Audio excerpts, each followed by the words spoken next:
شام کے 5 بجے ہیں۔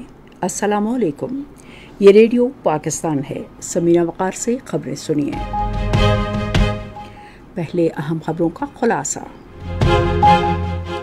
وزیر اعظم نے کہا ہے کہ حکومت آئی ٹی اور دوسرے شعبوں کے اصلاحاتی عمل میں پاکستانی سرمایہ کاروں کو شامل کرنے کو ترجیح دے گی۔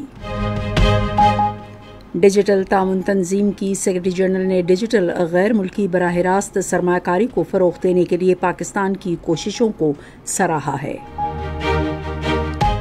سینٹ کے قائم مقام چیئرمین نے کہا ہے کہ ریڈیو پاکستان قومی بیانیے کو مؤثر طور پر اجاگر کرنے میں اہم کردار ادا کر رہا ہے۔ پاکستان سپر لیگ میں اسلام آباد یونائیٹڈ اور لاہور قلندرز کے درمیان میچ آج لاہور میں کھیلا جائے گا۔ اور اب خبریں تفصیل کے ساتھ۔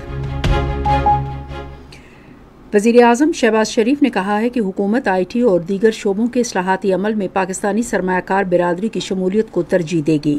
انہوں نے ایف پی آر میں ڈیجیٹل اور دیگر اصلاحات کے عمل میں سرمایہ کاروں کی شمولیت اور مواقع سے متعلق اسلام آباد میں ایک اجلاس کی صدارت کرتے ہوئے یقین ظاہر کیا کہ ملک پاکستانی سرمایہ کاروں کے ذریعے پائیدار بہتر اور دیرپا نتائج حاصل کرے گا۔ وزیر اعظم نے ایف پی آر میں ڈیجیٹل اصلاحات میں سرمایہ کاری کے مواقع کے بارے میں آئی ٹی شعبے کے سرمایہ کاروں کو معلومات کی فراہمی کے لیے ایک خصوصی ویبنار کا اہتمام کرنے کی ہدایت کی۔ وزیر اعظم محمد شہباز شریف نے کہا ہے کہ حکومت پاکستان کو عالمی سطح پر ہونے والی ڈیجیٹل ترقی سے ہم آہنگ کرنے کے لیے تمام ممکنہ اقدامات کر رہی ہے۔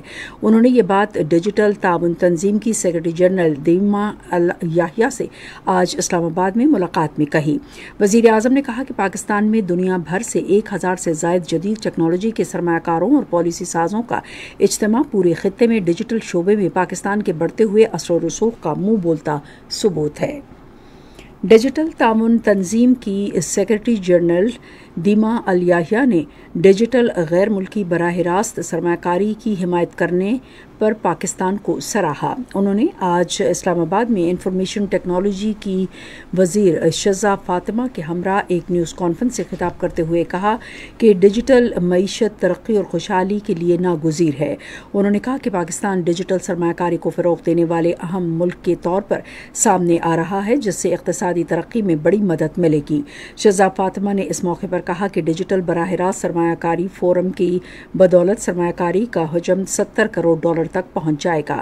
انہوں نے کہا کہ فورم سے پاکستان کے آئی ٹی کے شعبے میں بین الاقوامی سطح پر اعتماد سازی میں بہتری آئی ہے۔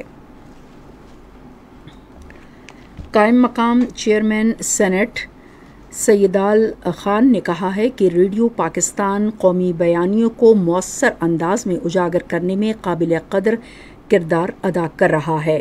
انہوں نے ڈائریکٹر جنرل ریڈیو پاکستان سعید احمد شیخ سے آج پارلیمنٹ ہاؤس اسلام آباد میں ملاقات کے دوران کہا کہ ریڈیو پاکستان بروقت اور مستند معلومات کا مؤثر ذریعہ ہے۔ سیدال خان نے کہا کہ ریڈیو پاکستان نے جنگ اور امن کے دنوں میں قوم میں حب الوطنی و یکجہتی پیدا کی۔ ڈائریکٹر جنرل ریڈیو پاکستان نے بتایا کہ بلوچستان اور خیبر پختونخوا میں ریڈیو اسٹیشنز کی اپ گریڈیشن جاری ہے۔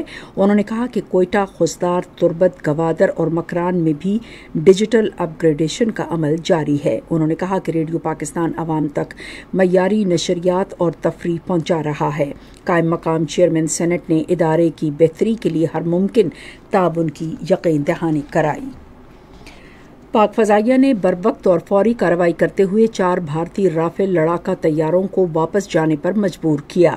سیکیورٹی ذرائع کے مطابق بھارتی فضائیہ کے 4 رافیل لڑاکا طیاروں نے بھارت کے غیر قانونی زیر تسلط جموں و کشمیر میں گزشتہ رات پیٹرولنگ پروازیں کی، تاہم پاکستان ایئر فورس نے بھارتی لڑاکا طیاروں کی موجودگی کا فوراً سراغ لگایا۔